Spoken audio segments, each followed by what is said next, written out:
Olá a todos, bom dia. Um prazer novamente estarmos aqui, né? Acho que é quinta edição, não é isso, Nelly? Quinta. Quinta edição, fato histórico, né? Todo ano a gente conseguindo fazer essa edição, fazer esse balanço, que é extremamente importante, não para nós que estamos só no setor, mas também vocês que queiram entrar no setor, são curiosos também, ou que estejam acompanhando também todo o setor energético, principalmente focado aqui no estado do Rio Grande do Norte. Bom, passa, Daniel, o próximo slide. Bom, o tema basicamente que nós vamos falar sobre é o princípio de Equador, fundamentos para o financiamento de projetos e regras de parcerias socioambientais. Okay? Sou diretor técnico do meio ambiente e sustentabilidade do CERN. Pode passar? Bom, o que é o princípio de Equador, de uma forma genérica? Eu vou tentar aqui, de certa forma, trazer mais para uma linguagem aqui mais simples e didática para vocês. Bom, o princípio do Equador, na verdade, são ferramentas, né, de gestão de risco e de crédito, né, o crédito que é concedido para empresas, para determinar, avaliar justamente esse risco que envolve e gerenciar os riscos sociais e ambientais no financiamento do projeto. Ou seja, naquele momento que eu estou financiando um projeto, não é o financiamento do projeto social, mas sim do financiamento como um todo. Por exemplo, quando vou financiar um parque eólico, seja num banco, preciso para poder pegar esse recurso financeiro para poder desenvolver o projeto, seja na construção de uma estrada, seja na construção de um porto e por aí vai. São grandes projetos realmente de médio a grande porte que são inseridos dentro dessa análise. Pode passar, Daniel? Bom, quem são as associações hoje, quem fazem parte do princípio do Equador, né? A Associação do Princípio do Equador reúne cerca de 80 instituições no mundo todo, né? É financiada em 34 países, então basicamente eles estão praticamente em todos os continentes hoje do mundo, certo? E no Brasil nós temos basicamente 5 empresas, hoje que, se não me engano, entrou mais outro banco também agora recentemente, onde nós temos 2 bancos aí públicos, né, que é o Banco do Brasil e Caixa Econômica, fazem parte do princípio do Equador. Nós temos o Bradesco também fortemente, o Itaú, sim, e o Santander também entrou agora, também o Santander Brasil também faz parte do princípio do Equador. E nos bancos estrangeiros, signatários, nós temos vários aí, mais de 80 bancos fazendo parte disso aí. Os principais bancos, não só bancos que envolvem, que trabalham com capital diretamente, mas bancos também que incentivam projetos também específicos na área, não só de projetos sociais, mas na área de infraestrutura e logísticas, também para governos também. Pode passar? Então, como é que está organizado? Hoje você tem um comitê deliberativo nacional, certo? Formado com vários representantes de bancos que fazem parte dele. Nós temos secretariado e você tem praticamente escritórios localizados nos principais continentes. Nós temos o da África e o Oriente Médio, basicamente um único continente aí, basicamente fechando para análise de projetos envolvidos nessa parte. Nós temos o escritório da Ásia, que pega toda aquela região ali. E a América Latina, basicamente, o escritório aqui em São Paulo, no Brasil, que faz toda a parte da América Latina, Brasil, Uruguai, Argentina, Peru, Chile, né, Equador envolvendo toda essa parte. Pode passar? Então, o princípio do Equador, na verdade, ele é um processo, né? Ele é um processo de análise, tá certo? O princípio do Equador traz o passo a passo, que, ou seja, o andamento de análise desse processo, tá certo? Da análise de risco socioambiental do empreendimento em certos produtos, que são os produtos que são fornecidos pelas empresas envolvidas nisso, associados sempre a um projeto. Ou seja, ele tem que ser analisado sempre um projeto. Eu não posso ter um projeto já que esteja andando a galope, sendo construído desenvolvimento, não. Ele tem que estar ainda na fase da concepção, da análise do projeto, certo? Ou seja, ele não pode ter sido construído ainda, né, para ser depois financiado. Ele tem que ser analisado antes, previamente, para que ele possa ter uma análise, efetivamente, se ele é possível ser financiado ou não, de acordo com suas características envolvendo dentro do princípio do Equador. Então, é um princípio que traz esse processo, realmente, que a gente vai ver aqui na frente, esse processo. O crédito deve ser de forma de financiamento, ou seja, basicamente financiamento. Ele não se aplica, por exemplo, a garantias de mercado de capitais também. Ele não pode ser aplicado nesse processo. E os recursos devem ser carimbados, propriamente dito, para um novo projeto ou expansão ou modernização. Por exemplo, eu vou construir um parque eólico, uma linha de transmissão, eu vou expandir, por exemplo, o meu complexo eólico, né? Pode ser também colocado isso. Uma modernização, por exemplo, até a gente falou agora de repotenciação, pode também ser utilizado para esse contexto também. Pode passar? Então, como eu falei, um processo ele vai analisar esse risco propriamente dentro desse projeto. E quais são os riscos que serão analisados? Principalmente, ele é dividido em 3 fases: na identificação, na mitigação e no monitoramento. Pode passar?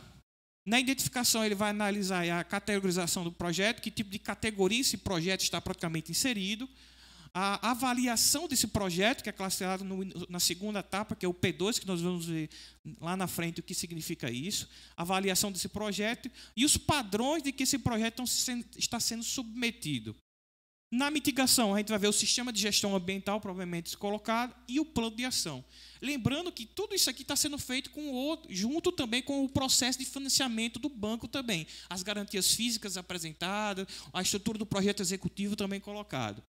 O engajamento dos stakeholders que vão envolver no processo, quem são os stakeholders envolvidos? Você pode ter tribos indígenas, você pode ter ONGs, você pode ter o órgão ambiental, você pode ter a Fundação Palmares, entidades sociais envolvidas no processo, eles estão engajados dentro do procedimento também do empreendimento. Ou seja, se eles tiveram voz e ouvidos dentro do processo e seja analisado antes da implementação ou desenvolvimento do projeto.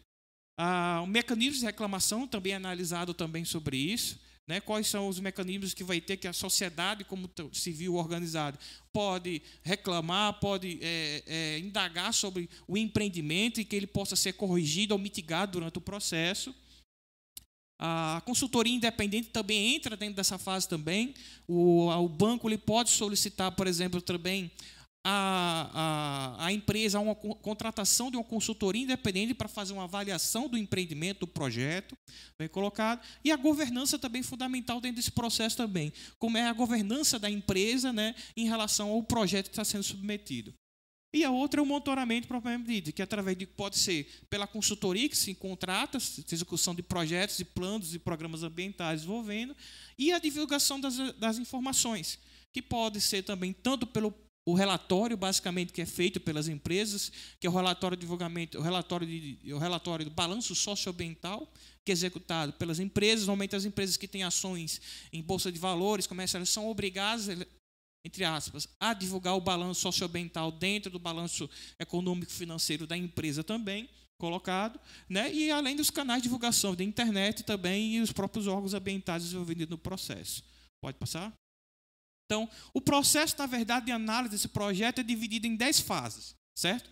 Então, nós temos desde a fase inicial, que é análise e categorização desse processo, que todos os tipos de projetos eles vão receber uma categorização, ele vai ser classificado, projeto A, B ou C. Nós vamos ver também aqui na frente. Depois ele vai passar para a avaliação socioambiental do projeto, também vai ser analisado padrões socioambientais, sistema de gestão de planos, engajamento de partes interessadas, mecanismo, análise, obrigações, monitoramento e divulgação das informações. Nem todos os projetos, como eu disse, eles vão passar por essas fases. Só os que vão receber nomenclaturas específicas que vão passar nessa fase. E elas são divididas em 3 categorizações. Pode passar, Daniel, por gentileza. Na categoria A, certo?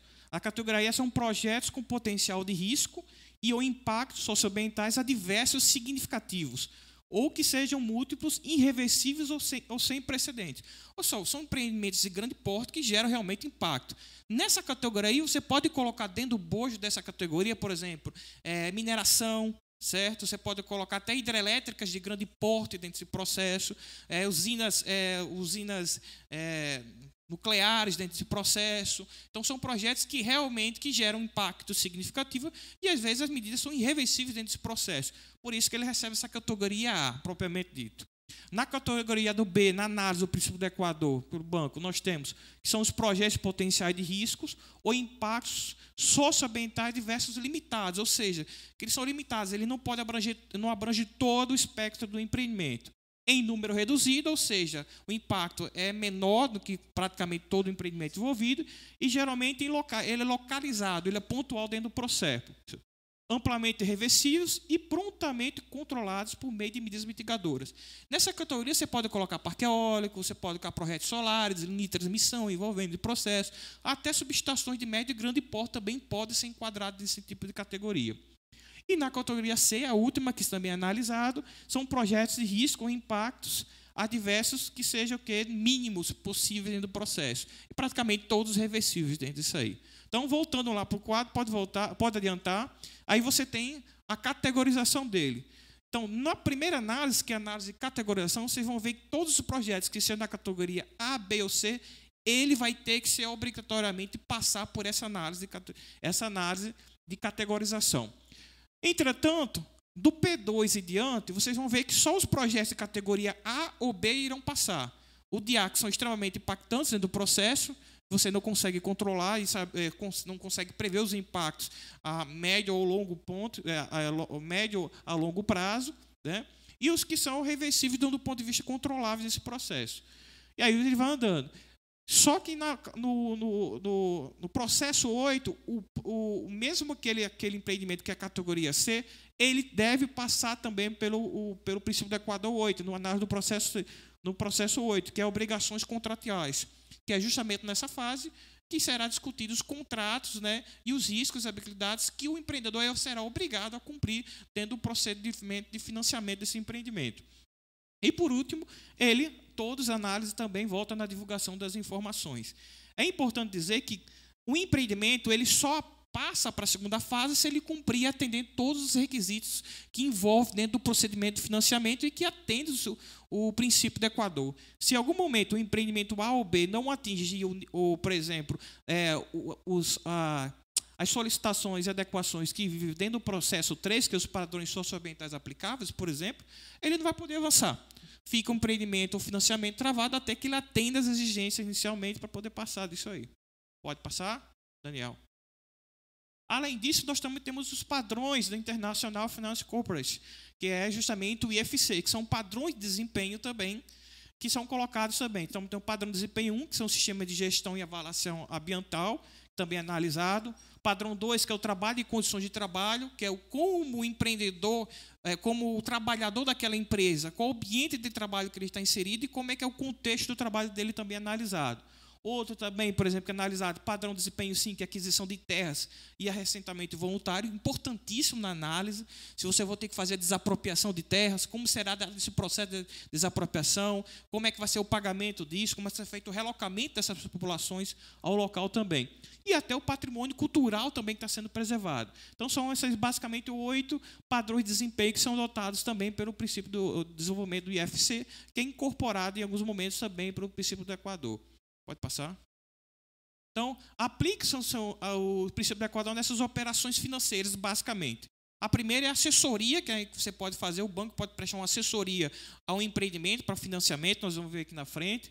O Project Finance, que é o coração da EPI, do princípio do Equador, onde ele mais abrange esse espectro de atuação diretamente dele. Empréstimos corporativos, onde você tem mais de um banco emprestando, que vai fazer o aporte financeiro para o desenvolvimento do empreendimento, certo? E empréstimos pontes. Pode passar? Então, na assessoria, ele não é o financiamento propriamente dito, como eu coloquei aqui, ele não vai fazer o desembolso do valor agora. Ele é simplesmente uma prestação de serviço de consultoria sobre uma possível operação de crédito, certo? E há um projeto em que a modalidade projeto finance é uma das opções de financiamento. Ou seja, por exemplo, quando o empreendedor quer buscar o financiamento, por exemplo, no BNDES, precisa de apoio, precisa de um know-how disso aí. Eles procuram, às vezes, bancos privados para fazer isso, como Bradesco, Santander, Itaú. Eles têm know-how para fazer muito esse processo, eles fazem essa questão. E quanto se aplica ao princípio do Equador? Quando o projeto terá um custo total ou igual ou superior a 10 milhões de dólares. Não exige, nesse caso aí, o uso do IFC, que acabei de colocar, o Performance Standards, que a gente colocou lá na análise inicialmente, até porque como não há desprendimento de recursos financeiros nesse momento agora. Pode passar? No projeto Finance, então, é a modalidade de financiamento pelo qual o banco, né, leva em consideração, prioritariamente, receitas geradas pelo único projeto, ou seja, a própria receita que aquele empreendimento vai gerar, tanto como fonte de pagamento, como a garantia propriamente dita do empreendimento. O banco, normalmente, ele é repago quase exclusivamente com os recursos gerados pelos contratos de comercialização do produto do projeto, e aí entra a questão, basicamente, dos projetos vinculados à geração de energia, entram muito nessa questão do projeto Finance, e o cliente é, geralmente, uma sociedade de propósito específica, chamada SPE, certo? E é isso aí quando se aplica quando o custo total é superior a 10 milhões também. Pode passar. Empréstimos corporativos ou relacionados ao projeto, que é o conceito criado no terceiro documento do princípio do Equador, ele basicamente, que por definição é um empréstimo de grupo de bancos, certo? É um grupo de bancos ou de um único banco, propriamente pode ser também, que totaliza mais de 100 milhões de dólares envolvendo. Onde a parcela do EPI é pelo menos 50 milhões e onde o crédito é destinado a um projeto. O prazo estimado é maior do que 2 anos. Nessa modalidade é muito comum projetos de grande porte envolvendo isso. Pode ser também hidrelétricas ou empreendimentos que têm um valor acima de 100 milhões de dólares realmente, que você não pode ter só um único financiador, você pode ter 2 ou 3, 4, 5 bancos envolvendo do processo. Pode passar? E o empréstimo ponto também é muito utilizado no mercado hoje também por isso, que é o empréstimo com prazo inferior a 2 anos até que o financiamento a longo prazo seja obtido. Nós sabemos que às vezes demora o financiamento, às vezes quando você quer fazer do BNDES. É um parto. É quase você botar um filho para nascer, né? E você é uma loucura para a empresa. E você, principalmente quando você tem ganho e contratação no leilão.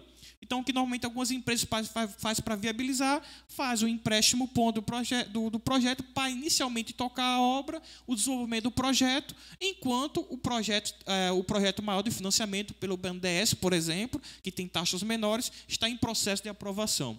E quando ele se aplica, empréstimo deve ser financiado em projeto finança ou projetos agrupados de financiamento, que não exige também o IFC Performance Standards. Pode passar. As obrigações contratuais, só vou ler algumas aqui, porque meu tempo já estourou, mas em todas as categorias A e B, vocês podem ver que o C está de fora desse processo, que são empreendimentos mais considerados de grande impacto, certo? Então, eles compreenderão por meio de instrumentos contratuais financiar, primeiro, atuar em conformidade, né, com o movimento de desenvolvimento social de gerenciamento de projetos, e por aí vai.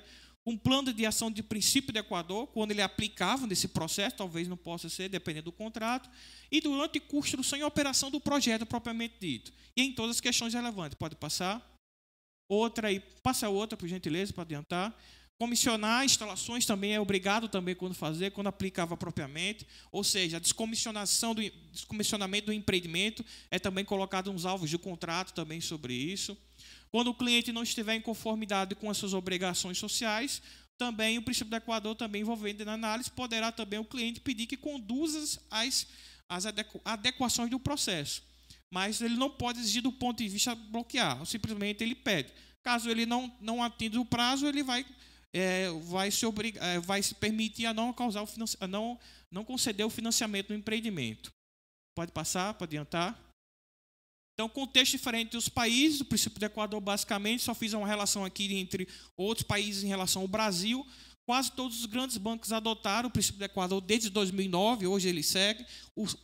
Faço uma questão aí em relação ao BNDES, embora que ele não esteja ligado diretamente ao princípio do Equador, mas é muito parecido, basicamente, eu acho que até uma cópia em alguns momentos que ele segue do princípio do Equador em alguns projetos. O Brasil foi o primeiro país onde o princípio do Equador, envolvendo grandes bancos, teve que implementar em seu próprio país, né? A África do Sul foi o segundo país a se implementar. E um dos casos que favoreceu esse processo foi justamente a insegurança jurídica, onde no caso aí, a lei abre possibilidade de corresponsabilização de bancos por projetos. Isso é muito comum também, o Ministério Público às vezes abre, quando tem um financiamento de um projeto, você pega uma Belo Monte, você pega qualquer outra aí, um empreendimento grande porte, às vezes eles colocam como corresponsabilidade o próprio banco que financiou o empreendimento, porque eles entendem, na visão dele do risco ambiental que tem, é que se você está financiando um empreendimento que pode causar um impacto significativo, você tem ciência daquilo que está acontecendo. Então, por essa insegurança jurídica, foi adotado também o princípio. E também a questão do Banco Central, né, que também chega o cumprimento das políticas socioambientais. Ele cobra das empresas que também o dinheiro que está sendo utilizado, emprestado ou pelo BNDES ou qualquer outra fonte de financiamento, agente de financiamento, também seja implementado, né, e o projeto seja analisado e segurado as garantias que estão sendo colocadas. Pode passar? Bom, estou à disposição aqui para depois a gente conversar mais. Ok, obrigado.